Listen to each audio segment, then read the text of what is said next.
الحمد لله.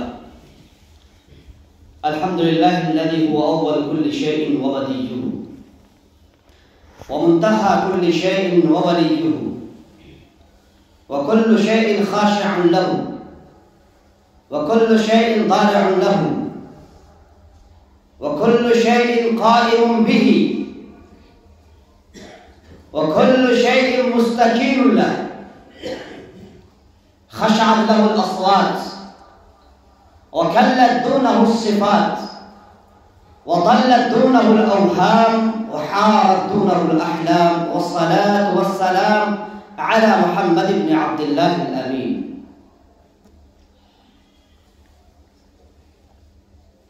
أيها الأحبة، أولا أوصيكم ونفسي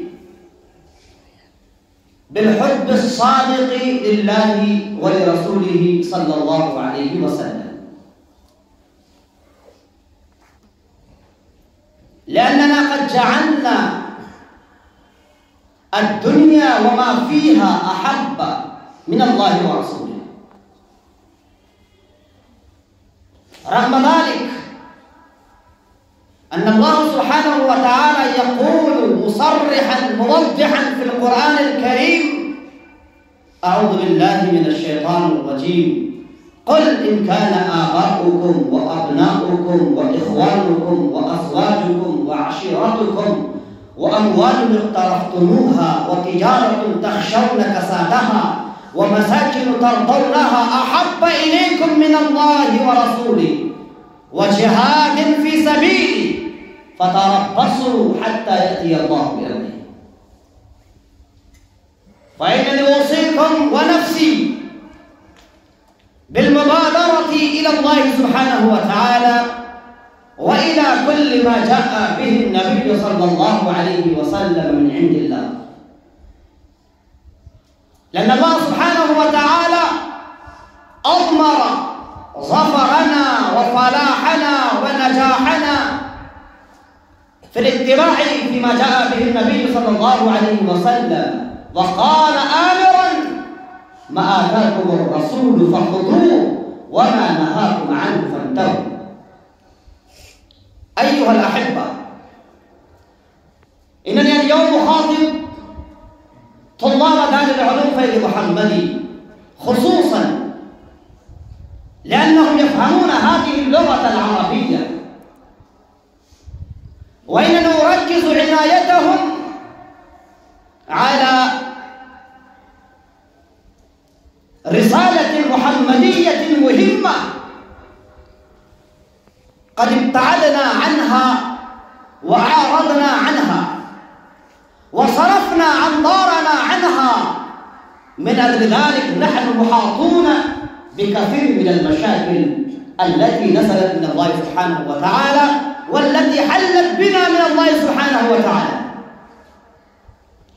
أيها الطلبة، ما هو الشيء الذي قد حال بينكم وبين ربكم؟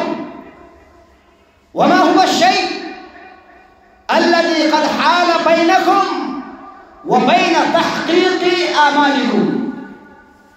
وما هو الشيء الذي قد حال بينكم وبين إتمام ما قصدتم وما رمتم إليه؟ هل تعلمون؟ هل فكرتم في حل هذه القضية المعقدة؟ إذا فكرتم وإذا درستم أنفسكم لعلكم تجدون أن الاستكبار قد سيطر على قلب كل طالب،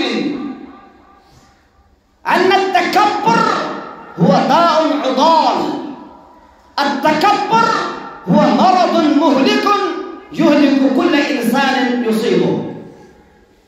الاستكبار هو داء عضال يصيب كل إنسان فهو يهلك، كما أهلك هذا الداء إبليس حينما أمره الله سبحانه وتعالى بالسجود لآدم.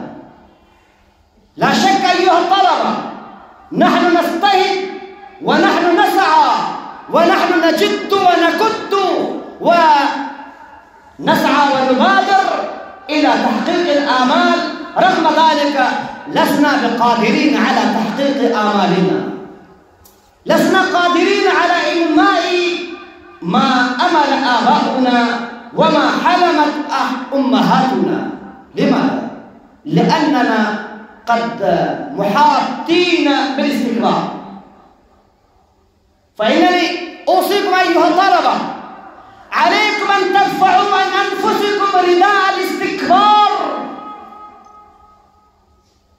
لأن الاستكبار قد حال بينكم وبين ربكم، والاستكبار قد حال بينكم وبين دعائكم ربكم. لذلك إنكم لا تبسطون أيديكم أمام الله، لا نراكم أنكم تبسطون أمام الله صباحا أو مساء وتسألون يا ربنا نحن ضعفنا، يا ربنا نحن ضعفاء، نحن مستكينون، نحن مساكين، يا ربنا أحطنا، يا ربنا أتحفنا بكثير من النعم. ما مددنا أيدينا أيها الطلبة. لماذا؟ لأن الاستكبار قد صار رداء ثمينا بيننا وبين ربنا، بيننا وبين فهم القرآن الكريم، بيننا وبين الأحاديث النبوية. إننا درسنا صباحا ومساء وقضينا أنفسنا وقضينا أوقاتنا القيمة في دراسة القرآن الكريم، رغم ذلك لا تؤثر أي آية من القرآن الكريم على قلوبنا. قد صارت قلوبنا حجرا لا ترق.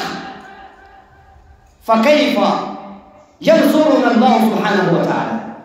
وكيف يجعل الله سبحانه وتعالى هذه الأنفس كالإمام أبي حنيفة رضي الله تعالى عنه، كالإمام الشافعي رحمه الله تعالى، كالإمام مالك والإمام أحمد بن حنبل؟ كيف إنهم كانوا باسطين أيديهم أمام الله، وإنهم يكونون باكين ليلا ونهارا ويقولون يا ربنا أتحفنا، يا ربنا اجعلنا مرشدين لهذه القوم، لهذه الأمة، ولكن لا ندعو الله سبحانه وتعالى.